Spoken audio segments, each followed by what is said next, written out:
வந்து பியூரிஃபை நம்மளோட ஏரை வந்து பியூரிஃபை பண்ணலாம் அப்படிங்கிற மாதிரி இந்த ப்ராஜெக்ட் பண்ணியிருக்கோம். இந்த ப்ராஜெக்டோட ஹெட்டிங் என்ன பார்த்தீங்கன்னா கார்பன் பியூரிஃபிகேஷன் ஃபார் இண்டஸ்ட்ரீஸ்.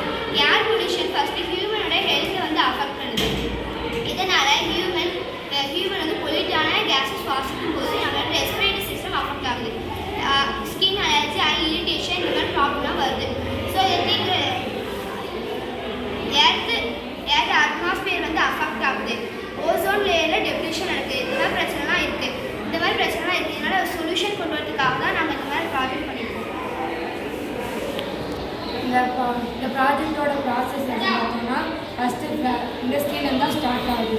இண்டஸ்ட்ரியில் இருக்க ஸ்மோக்கை நம்ம வந்து எக்ஸாஸ்டர் ஃபேன் மூலமாக வெளியிடுறோம். அந்த ஸ்மோக்கில் என்னென்ன இருக்குன்னா டாக்ஸிக் கேஸஸ், அதுக்கப்புறமா இம்ப்யூரிட்டிஸ், ஆர்கானிக் சப்ஸ் இந்த மாதிரி நிறையா இருக்குது.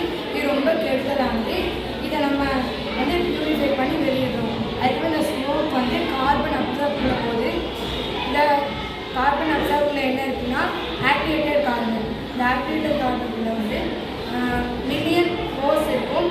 அதை வந்து ஸ்மோக்கில் இருக்க இம்ப்யூரிட்டிஸை லாக் பண்ணிவிட்டு பியூர் ஏராக வெளியிடும். அந்த ஏரை நம்ம அட்மாஸ்பியருக்கு விடலாம்.